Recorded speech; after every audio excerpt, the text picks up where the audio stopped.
This is the Louie T Network.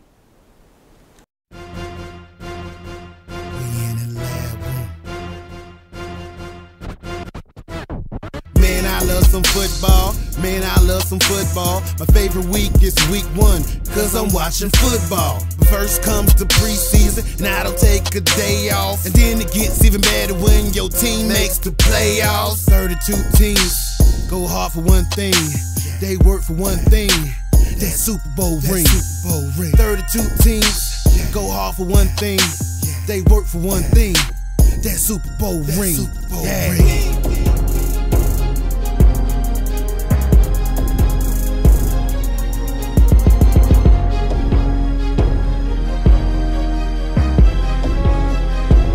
We in the lab room.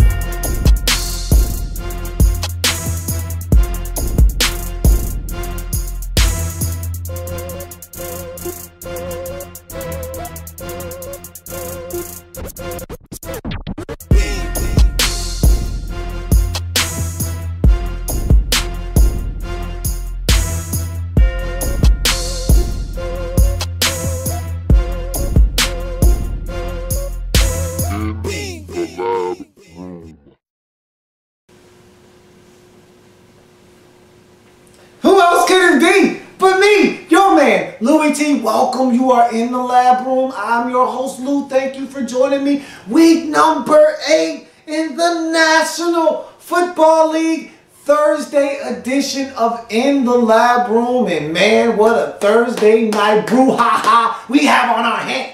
Thursday night football is going to be must-see TV as the Denver Broncos, coming into the game at 5-1, will be taking on the San Diego Superchargers in a mega power AFC West showdown for first place in the division. So the game hasn't got the luster that it would have had if this was a 6-1 San Diego team riding a 6-game winning streak coming in against a 5-1 Denver Broncos team. But hey, it's still 5-2 San Diego versus 5-1 Denver with the division lead on the line. So it's still going to be great football. Down the pipeline, of course, we've got supply and demand, and it's going to be a very compelling supply and demand, as we got a lot of feedback from you viewers, and I thank you so much for that. But let's get into this Thursday night showcase, shall we? Denver Broncos at home hosting the San Diego Chargers. What a game this is going to be. Remember last year? It wasn't this time of the season. It was much later in the year, much more like week 14 or so. But either way, it was still Thursday night. It was still Denver at home hosting the San Diego Chargers. And what most, okay, again, I don't like speaking for others, and what I thought was going to be a simple win for the Denver Broncos. They go in, they take care of business. And I think in that game we realized how much Wes Welker meant to this offense in Denver as they struggled to sustain offense. And I don't want to blame the absence of Wes Welker for the defeat and the demise of the Broncos in that game. The San Diego Chargers took it to them on the ground. They controlled the clock. They kept Peyton Manning and that offense on the sidelines, and they controlled the pace of the game, and they won that football game, and it surprised and shocked the hell out of me. And I wasn't the only one that was surprised after that game, but I know I left that game saying, that was different. Okay, I didn't think at the time that would be what the San Diego Chargers would need to get into the postseason. I still thought they needed a lot of help. They needed to win out, and they needed Baltimore and Miami to basically piss away the season. And that's exactly what happened. And without that win on the road last year, the Chargers don't get in. And that was a huge win for them. And they later on saw that same Broncos team in the postseason weren't able to get it done. But this is a team that always plays Denver tough because of the thing that I just said. They can run the football. Phillip Rivers minimizes the mistakes. And he's extremely accurate. As we know, he's one of those 70%ers. Not a lot of those in the league. In fact, they are very few 70%ers. He's one of the guys that can throw for a 70% clip in terms of completion percentage. And so when you're throwing for that good of a completion percentage, you're running the football, you're putting yourself in third and manageables, you're picking them up, you're extending drives, you're eating up clock, and you're doing the most important thing. You're keeping that volatile offense of the Denver Broncos on the sidelines where they can't do any damage. So the Chargers have the blueprint. They have the recipe for success versus the Denver Broncos. The question now becomes, can they execute it with this new and improved Denver Broncos defense? They're not giving it up on the ground. They're getting after the quarterback. Last week was the first time I saw the Chargers really pressured this year. Sans for week 2 against Seattle, where Phillip Rivers made magic despite being under duress in that game. The rest of the games this season, he's been pretty comfortable in the pocket, making smart decisions with the football, picking teams apart. Last week against Kansas City, they hit him, and they hit him often. They hit him hard. He fumbled the football. He did some things, and he threw a pick. He did some things that has been uncharacteristic of Phillip Rivers and really uncharacteristic of this offense. They weren't able to control the clock. They weren't able to run the football as successfully as they had been doing all season long. He didn't have the time in the pocket that he had been afforded earlier in the season. They struggled offensively last week. Hence, they lose 23-20 at home to the Kansas City Chiefs. So if you are the Denver Broncos, you've got more than enough footage as to what you need to do to make this offense uncomfortable and have them in a position where they can't control the pace of this game, where they can't control the tempo, where they can't play ball control and keep away from your offense, where you can get them off the field, get the football to your offense, and allow them to do damage. And this is a San Diego Chargers defense that isn't that bad, but they can be taken apart. They can be picked apart. The secondary is still, especially when Brandon Flowers went out last week, and don't know his status, being that it's a short week, I doubt that he's going to play with that concussion. So here's a guy that is huge in the grand scheme of things for this Chargers secondary. He might not be able to play. One of your better defenders back there, probably not going to be able to suit up. So that's going to hurt them defensively against the Denver Broncos team that we know is probably the most difficult to stop when you're all fully equipped and healthy with all of your guys in the secondary. When your gun's fully loaded, there's still a handful to deal with. Now you take away one of your better defenders in that secondary and you're like, oh man, Peyton Manning, Julius Thomas, Demarius Thomas, Wes Welker, you know, all of the guys that they got, Emmanuel Sanders, they can throw a bevy of players at you from multiple angles, running different routes. It's hard to stop. And when one of your better guys isn't in the lineup, it's already hard enough having everybody healthy. Try doing it with one of your best players down. So that could be another issue for the Chargers. This is a game that is going to captivate me for a number of different reasons. One being, in this division, it's not quite a two-team race yet because what Kansas City did last week was they put the rest of the division on notice. Hey, don't count us out yet. They went to Denver earlier in the season, only lost by a touchdown. Hell, Alex Smith took them down the field and put them in a position to tie the game up and wasn't able to get in the end zone. So they went to Denver and gave them a run for their money. They go to San Diego and win. Both of those teams have to come to Arrowhead at some point this season. Kansas City's not out of this thing yet. And they haven't seen the Raiders yet, have the Kansas City Chiefs. So they're not out of this thing yet.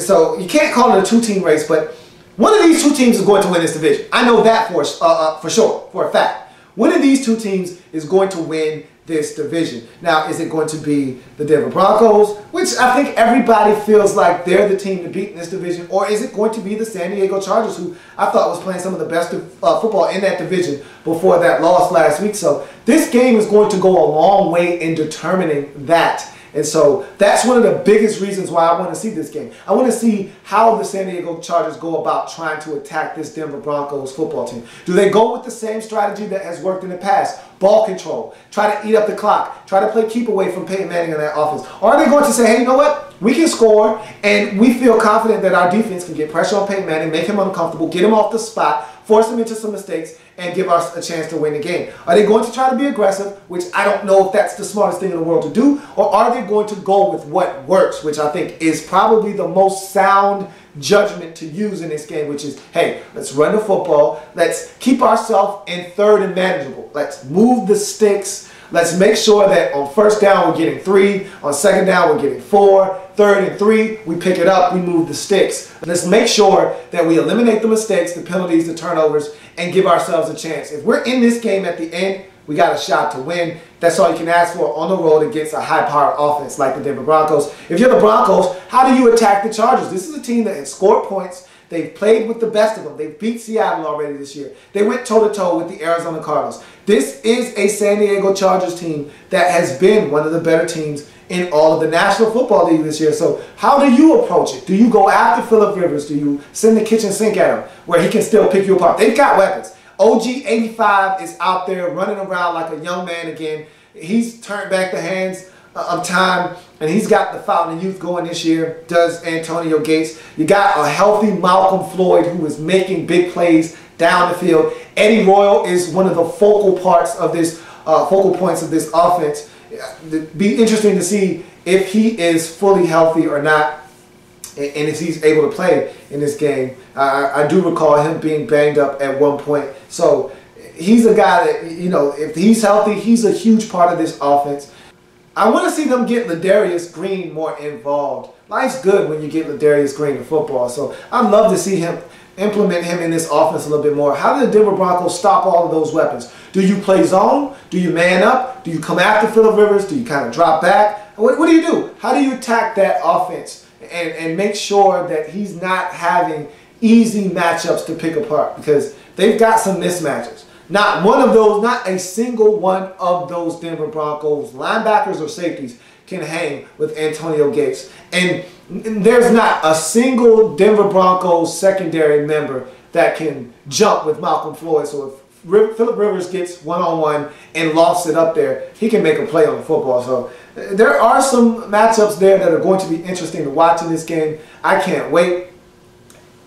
When it's all said and done, I believe that the Denver Broncos at home are the better football team, and they're going to prove it in this game. Getting it done, I expect this to be a whale of a ball game, but I expect it to be one that the Denver Broncos come out victorious. Give me the Broncos 30-24 over the Chargers in a game that's going to come down to the wire. I think this is going to be the third consecutive Thursday night game that we've had that's going to be a good football game. After all of those blowouts, I think we're going to be treated to another good football game tonight on Thursday Night Football. So we'll take a quick break. We'll come back and we'll jump into supply and demand.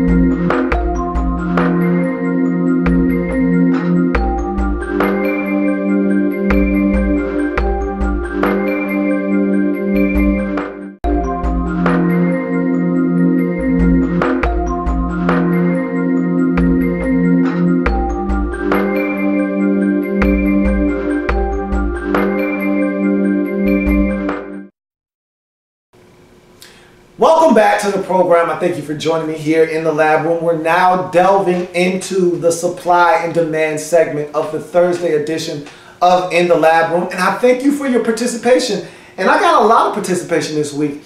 And the questions were great, outstanding questions. A lot of feedback that I have to give you for these questions. So we're going to jump into them quickly. And then I got a lot of responses last week to the what if from last Thursday's program, so that's going to be a lot of fun to go over. So let's jump into the questions for the supply and demand segment for Week 8 in the National Football League. And first up, Robbie Sohal, a guy that is a fixture on this program for this segment. He asked the following question: who are your top 5 in the following categories? And it's current, not past or present. It's present. I just want guys that are in the league now, and I want you to just go off of what you see right now. So, top 5 quarterbacks, receivers, running backs, and defenses. Great question, okay? And so, my top 5 QBs are Aaron Rodgers, and in no particular order am I doing this. Just top 5. Not 1 through 5, just top 5. Aaron Rodgers, Peyton Manning, Phillip Rivers, Drew Brees, Tom Brady are my 5 quarterbacks right now. I wanted to find somebody to kick Brady out of this group, but I can't. I mean, Tom Brady is still one of the 5 best quarterbacks in this league, and it's really not up for debate. I wanted to kick him out, but just as I said, Tom Brady was starting to show signs of slowing down, he's starting to pick it back up again. So that's my top 5 right now. You go on to receivers, and there's a little bit of a quirk in here. I'll get to it in a second. But Des Bryant, Julio Jones, Heavens the Mugatron, Calvin Johnson, Young, Fresh and Green, A.J. Green, and I have a 3-way tie for my final slot. I can't break this one down. If you put a gun to my head, maybe I would pick one, but there's not a gun to my head. So I got a 3-way tie between Jordy Nelson, Demaryius Thomas, and Brandon Marshall. Those are my final 3. I can't pick just one of those guys and narrow it down to 5. If I had to, I could. I would tell you what it was, but I don't want to do that. So I'm not. That's my top 5 with a asterisk on number 5. It's a 3-way tie. Running back. Now, this one was a little dicey. Hard for me to answer the running back position because you're asking me to basically take a couple of guys out of my answer, and I can't do that. So here's what I did for the running back position. For the running back position, I separated it into current backs. That means the guys that are in the league this year doing their thing. And overall, okay? Because if you're asking me the top 5 running backs in the league, how can you not say Adrian Peterson is not one of the top 5 backs in the league, but Adrian Peterson isn't playing right now, okay? So you got to leave him out, but you got to include him. So here's what I did. Current backs, the guys that are balling out of control in 2014 right now. DeMarco Murray, beast mode, is still a top 5 back, even though the Seahawks, for some inexplicable reason, aren't feeding him the football. He's still a guy that you can't sleep on. Arian Foster, I've been so pleased to see him back to his 2012 form. I didn't think that guy was coming back. I didn't. Le'Veon Bell has burst onto the scene as one of the most dynamic all-purpose backs in this league. He can catch it out of the backfield, and he can run it. He's patient. I was wrong about him. Go back and watch what I said about him in the draft. Flat out wrong. And he came into shape. He came into the league this season in shape. All right. Last year, he looked like the kid that was fat and slow out of Michigan State. This year, he's in shape. He's a different back. And, of course, Jamal Charles. Never, ever trust a man with 2 first names, Jamal Charles. Now, overall top 5 backs in the league. Okay, this is a different list. These are guys that overall are the guys. Okay, if you were asking me to pick 5 guys, these are the 5 that I would pick if you're just talking about overall body of work and still good football players. They're just having down seasons, or for some reason or another, they're not in the discussion right now. Adrian Peterson, of course, AD. Beast mode, still in the discussion. So he's in both groups.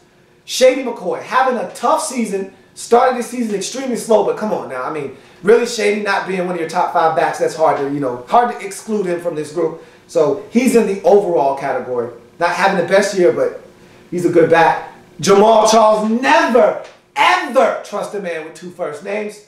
He's in both groups, so he's that type of football player. And Arian Foster in both groups as well. So there's 2 guys in this overall discussion that aren't in the current discussion, and that being Adrian Peterson and LaShawn Shady McCoy. But to me, overall, those guys have to be in the discussion. And finally, defenses. For me, Seattle, Baltimore, Detroit, and Denver aren't up for debate. Those 4 defenses are top-notch. And then this last defense, I'm on the fence about. I have Dallas currently as my 5th and final defense, although the 49ers, look, they're not healthy and they're still playing some good football. Imagine when they get their stuff back, they'd probably be able to knock Dallas out of this list and slide their name in. But for the time being, give me the Cowboys defense over the 49ers defense right now. So, heck of a question by Robbie Sohal. That's my answer to that question. You move on to Atson, my man Atson. And this is a great question. Not because it's a Redskins question, but because overall it's a really thought-provoking question. If Robert Griffin III sustains another serious injury that puts him out for a long period of time, do the Redskins attempt to draft a new quarterback to replace him or stick with him? Now, this is a very multi-layered question. First things first. If he were to get injured, now I ask you, when does this injury occur? Say he comes back after the bye week in week number 10, I guess. See, it's week 8. Redskins play again next week. The bye week is week 10. He comes back against Tampa Bay in week 11 and goes down immediately. Let's say it's another ACL tear. All right. That would put him out for the remainder of the season, and he might be able to come back. I'm pretty sure he'd be able to start the next season. So, no, you wouldn't draft a quarterback in that. And to me, the answer is no, period. It depends on what the injury is, and really more so, when does the injury occur? If this injury happens, say, week 17, and we're on another one of these all-in for week 1 campaigns, then you got to start to ask yourself, well, he's not really going to be 100% healthy next year, so you got to go through the whole, oh, well, you got to give him a pass because he's hurt again. Nobody wants to do that. If it happens in week 11, I think you'll have more than enough time to rehab the injury and get to a point where we're not, kind of stringing him along throughout the season and trying to kind of have him find his way. I think he'll be a lot better off. I mean, those extra 2 months that he would have to rehabilitate would do wonders for him versus week 17 where the season's over. It's just about January and there's no way he's going to be 100% come the start of the next season. But all in all, you've invested too much in him. It's one thing when you invest in a guy and he's proven to you that he can't get it done. Robert Griffin III hasn't proven to us that he can't play at an extremely high level in this league. In fact, you could argue the opposite. He's proven that he can play. He needs to mature as a quarterback and get better at some of the small things, fine-tune his game a bit. Absolutely. I mean, he's not a great pocket passer yet, but that comes with time, which means he has to stay healthy. And so another major injury would somewhat point to him not being able to stay healthy and him being injury prone. It would make you question whether you need to go in a different direction, but I don't think you would pull the trigger on that yet. I don't think the Redskins are a good enough team to invest another high draft pick in a quarterback when you still got him on the roster. I think that you would have to right now use that first round pick and your second round pick and your third round. This team isn't good enough to use it on the quarterback position. You have to use those picks on other positions of need to fill in gaping holes. You're not good enough to say, hey, this kid's injury prone. He's still going to be on the roster, but we're looking for an alternative to him. Can't do that right now. I think even if he were to get injured, you have to stick with him, and you can't address that issue through the drafts yet. Now, maybe the year after you could start entertaining that, but I don't think that would be the smart move right now. I think this team has holes along the offensive line, which I don't know, they might be able to handle that internally. They've drafted some offensive linemen that maybe in a year or two might be ready to fill in. But the safety position, they need an outside linebacker. Brian Orakpo has played his last game as a Washington Redskin, so they need an outside linebacker. And sure, they just drafted Trent Murphy. He's a Ryan Kerrigan clone. He's not going to be an elite pass rusher in this league. So they need an elite pass rusher. They could use a safety. There are some issues on this football team that they need to address. So they could maybe even use another cornerback. I mean, there are definitely some positions of need on this team. And I think that quarterback isn't necessarily one of them right now. Q-Bone Football, my man Q, comes with a 3-pack of St. Louis Rams questions. So I'll run them off and then I'll answer them one by one. First question, could Austin Davis turn into a franchise QB or is it too soon? That's question 1.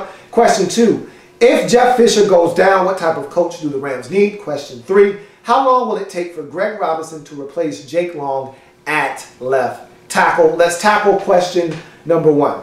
Could Austin Davis turn into a franchise quarterback or is it too soon? Of course it's too soon to answer that question. I will say that I like what I see out of this young fella. I think that he has all the intangibles of a guy that could be a starter in this league. The question is he just a starter or is he a franchise quarterback? There's a distinct difference. Ryan Fitzpatrick is a starter. He's really a backup, but he's a starter. He started for 5 teams in this league. Count them, 5 teams. Kyle Orton is a starter in this league. He's really a backup, but he started for 5 teams. Austin Davis could be a starter. Is he a franchise QB is the question. A franchise guy is someone you can hitch the wagon to that can win you games. can be the guy that gets you a victory. When all else fails, you can look to that guy and say, hey, I need it. I need a W. Make some plays. I don't know if Austin Davis is that guy. A starter is a guy that needs the surrounding pieces around him to be just as good as he is in order for him to win. I do know this much. He's shown some flashes of being that type of quarterback, but right now it's too soon to peg him as potentially the franchise guy. It's a wait-and-see approach. He's got a lot of season left in front of him. Let's just wait and see how he performs for the remainder of this season. If he does well, I say, why not give this guy a chance? I don't see why not. He hasn't done anything egregious yet to make me say, no way can this guy be a franchise quarterback. So we will see. Let's take the wait-and-see approach to Austin Davis. But I will say this, I have been impressed with Austin Davis thus far. If Fisher goes down, what type of coach do you need? Now, it's funny. This question is actually quite funny. And the reason why this is a funny question is because Jeff Fisher is exactly the type of coach you need in St. Louis. A guy with a track record, a guy that has won in this league, has been to a Super Bowl, a guy that can say, hey, I know how to get to the mountaintop. Let me lead you there. The problem is in St. Louis right now is that it's the blind leading the blind. There's a lot of young players, not enough veterans on this. This is an extremely young football team on both sides of the football. It's the blind lead. Anytime that Kenny Britt is a veteran presence in your locker room, and I've already said this before, that's a problem. It's the blind leading the blind on the field. You need more veterans on the field. That's why this team doesn't know how to win. Because there's not enough guys that can say, hey, this is how you get it done. We're up 21 in this game. This is how you hold on to a 21-point lead. Or we're up 24-6. This is how you hold on to an 18-point lead. There's not enough guys on this roster that's been there, done that. So you need to have a healthy balance in this league. Right now, the Rams are just too young as a football team. So that's where I think the problem lies. Not necessarily Jeff Fisher is the problem, but the question states that Jeff Fisher out, who would be a great replacement? It needs to be another guy with a track record. So somebody like maybe Mike Shanahan could come in. Guy that's won 2 Super Bowl rings, has been around the block, can come in and take the talent that you already have, bring in some veterans, and get this franchise turned. It has to be someone. You don't need the young hot assistant. You can't have a young team and a coach who's never been there before. Can't have both. Okay, you're asking for a disaster. You need a coach that's been there, done that, to have at the helm leading these group of youngins and showing them the way. So I think Fisher is actually the right guy, just need more veteran presence on the field. But we'll see. If the Rams continue to struggle, I could easily see Jeff Fisher getting canned. And I think that would be unfortunate because I think he's the right man for the job. How long would it take Greg Robinson to supplant Jake Long at the left tackle position? Look, teams would kill for your scenario right now. I mean, the Atlanta Falcons, they want any tackle other than Gabe Carini. So there are plenty of teams out there that are envious of your position. That being said, Jake Long is a shell of himself. He's no longer the guy that came into the league that was stonewalling, defensive ends and outside linebackers. He's being beat annually, on a weekly basis even. And so at this present time, I don't think the move is going to be made. As a matter of fact, if Jake Long doesn't get injured, I think him being at left tackle and Greg Robinson at left guard is the best combination you can put as your best 5 linemen. I think any switch at left tackle during the season will come because of injury. If Jake Long is healthy, he remains your left tackle. I think in the offseason, however, you could maybe see some competition there where Greg Robinson could upstage him and take over. But during the season, barring injury, I just don't see it happening. The Rams are paying him too much money. And really, to be frank, your best 5 linemen are going to be with Long at left tackle and Robinson at left guard. So that's that. So those are your questions in supply and demand. And those were some magnificent questions. I thank you for your participation. Looking for more of it. And speaking of participation, I got quite a bit of participation last week from the what if question. And the what if question was this, and it was a simple one last week. I told you it was a layup. It's just, what is your preference? Simply put, what if it's 3rd and 5, you got the ball with a chance to put the game away. The other team has a great quarterback on that sidelines, and if you give him back the football, he could put a dagger in your heart. He could put a stake in your heart, beat you at the end. You're up 3, so a field goal ties it, a touchdown beats you. Do you go for the jugular vein, throw the football on 3rd and 5, pick up the first down? Or do you run the football, stay conservative, other team doesn't have any timeouts, run the clock down? We're at about 1 minute and 22 seconds, so the other team will get the football back with around 40 seconds left. Do you run the football, eat up the time, punt the football, and play defense and see if you can keep them from getting that field goal or possibly a touchdown? The question was simple. The responses were great. Let me run off the responses that I got. Brian Emerson, who's a huge Cardinals fan, as you can tell by his response, run up the middle with Andre Ellington up the middle, and run off the 40 seconds, whether I burn a timeout or just take a penalty and then punt. Either one, I'm being conservative here. I'm running the football, and I'm going to run off the 40 seconds. Fair enough. My man Smoke says, I'm going for the kill shot, all right? The defense would factor in to my decision heavily, though. So basically what he's saying, and I don't want to put words in his mouth, but if my defense is good, then I can roll the dice and try to throw it.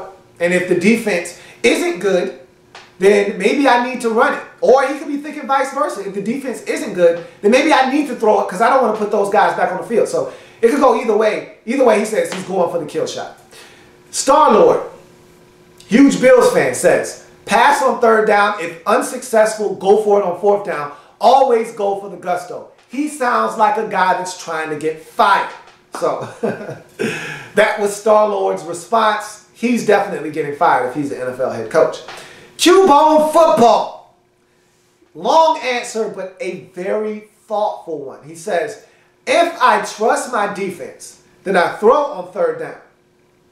However, if I'm worried that the defense can't stop the other team from getting in the end zone, then I'm running behind the Dallas Cowboys offensive line, to me, the best in the league, so I agree with him there. And I'm running it power, right up the middle. If it's unsuccessful, I run off the clock and I punt the football. So he's going with the more conservative approach. Run the football. He says, I'm putting a dominant line out there, though, so I feel like I can pick up the 5 yards. But if I don't, I'm punting the football after I run down the clock. And he actually looks at it from a different perspective. I feel like if I trust my defense, I'm going to run the football. If I feel like my defense can get a stop, I can put them on the field then. I feel like I can eat up this clock, go conservative, run off the 40 seconds, punt the football, put them in a position that's advantageous for them to get off the field and win the football game. So if I trust my defense, I'm going to run it. If I don't trust my defense, then I feel like I need to throw the football because I don't want them being back on the field. So you can look at it from 2 different ways, but that was Q-Bone's answer. I fall somewhere in line with these last 4 responses, okay? Here are the last 4 responses. Football Man says, throw it. But tell the quarterback, get down if the throw isn't there. Throw with precaution. And you see teams do this all the time. They'll run a bootleg on a play action fake, and if the tight end is being covered, what the quarterback will do is he'll run outside, run as much clock off as he can, then he'll get down. And so he's been instructed, hey, take that tight end. If he's there, throw it to him. End the game. If he's not open and you think it could be incomplete, get down. Take the sack, run off the clock. So he's going with that approach. That's a really good approach to have. Michael King, he says, you play to win the game. He gave us the Herm Edwards quote, which means throw the football. He says, at the NFL level, you have to trust players to make plays. If the opposing quarterback on the sideline is a damn good quarterback, which I stated in the what if that he is, the only way to beat a good quarterback like that is to keep him on the sidelines. Hey, enough said. I totally get it. I understand that logic. You go to Atsen. Atsen says some type of play action pass because the defense will bite down, then throw it to your sure-handed tight end. Sounds like sweet music to these ears. And this is the answer that I would go with right here. This, to me, sums it up perfectly. Short, sweet, right to the point. Play action pass out of I formation, and that was given to us by Robbie Sohal. I couldn't have summed it up any better. You give them a look out of the eye. It looks, it smells, it feels like a run. The linebackers all bite up. They cheat up because you ran it on first down, you ran it on second down, so they're expecting another run on third down. You sell the fake out of the eye. Then the linebackers take that false step up, tight end pop over the middle, boom, game's over. Game, set, match, we all go home happy, we win the football game. I love it. That sounds like a winner to me. So, great responses from the What If a week ago. I'm looking for more responses as I'm about to jump into the new What If after this break. Social media has taken off in ways that I couldn't have imagined. And thus, I've taken the liberty to start being more active on social media. So like me on Facebook at In the Lab Room. Follow me on Twitter at In the Lab Room. You can also +1 me on Google Plus at Louie T. And also, of course, my main hub, subscribe to my channel on YouTube. That's youtube.com/In the Lab Room. These are all ways that I'm looking forward to interacting with you, the viewers, in the upcoming season of the Louie T Network.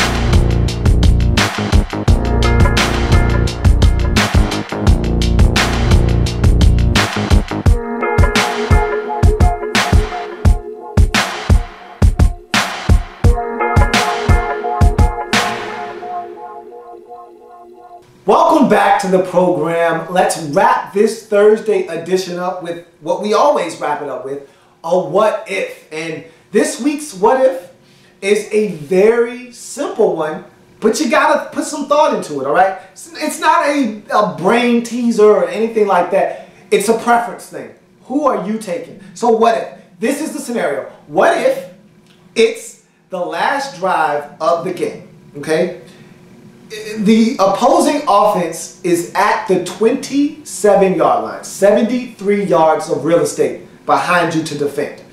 They need a touchdown. They're down 6 with 1 minute and 1 second left, 1 timeout. Okay? So they've got a timeout. They've got 1 minute and 1 second.